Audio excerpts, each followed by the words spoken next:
నేను కాఫీ తాగుతుంటే ఉత్తమ్గాడు వచ్చాడు. ఏంట్రా అన్న నేను బిజినెస్ పెడదాం అనుకుంటున్నా అన్నాడు. పిచ్చోడా, బిజీగా ఉండటమే బిజినెస్ రా, వెళ్ళి బిజీగా ఉండిపో అన్న ప్లీజ్ అన్నాడు. బిజినెస్ లేదేం లేదు పో అన్న. వెళ్ళిపోయి వెళ్ళి కూర్చున్నాడు. మాట్లాడవారా అంటే మాట్లాడను అన్నాడు. సరే నీ ఇష్టం అని వదిలేశాను నేను కూడా. కొద్దిసేపు మళ్ళీ వచ్చాడు. చూస్తే ఏడుస్తున్నాడు. సరే ఏదోటి చేసుకోపోరా అన్న. బండి వేసుకొని వెళ్ళి వీడిని ఏమన్నా ఎక్కించుకొచ్చాడు. వీడెవడరా హాఫ్ టికెట్ గాడు అన్న ఈయనెవరన్నా నన్ను అట్లా అంటున్నాడు అన్నాడు. 2 నిమిషాలు కామ్గుండు, వాడే వెళ్ళిపోతాడని చెప్పాడు. సరే వీడికి ఏం పెట్టి పెంచుతావు నేను చూస్తా అన్న. ఉత్తమ్గాడికి పెట్టిన అన్నం వాడికి పెట్టేసి వీడు వాటర్ తాగి బతుకుతున్నాడు. ఇంక తీసుకెళ్ళి బాగా ఆడిచ్చాడు. ఉత్తమ్గాడి బిజినెస్ ఏంటంటే పిల్లల్ని ఇంట్లో పెట్టి ఆఫీసులకు వెళ్ళిపోతారు కదా, వాళ్ళని తీసుకొచ్చి బాగా ఆడిచ్చి అన్నం తినిపించి నిద్రపుచ్చుతాడు అనమాట. వాళ్ళు టాయిలెట్కి వెళ్తే కడుగుతాడు కూడా. ఇంకా ఎంతైనా ఆడిస్తున్నాడు కానీ ఆ తాడు మాత్రం వదలట్లా. ఇంకా ఈ పిల్లనాయాలు గడి చూసి ఆ తాడు కొరికేశాడు. ఈ తాడు కొరికేసావు, ఇప్పుడు మీ ఇంట్లో వాళ్ళకి నేనేం చెప్పాలరా అని చెప్పి ఆ తాడుకి ముడేసి మెడకు కట్టుకొని కూర్చోబెట్టాడు.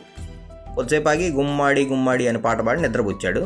ఉత్తమ్గాడు పెట్టిన బిజినెస్కి లాస్ నాకు వచ్చింది. ఆ తాడు నేను కొనిపించాల్సి వచ్చింది.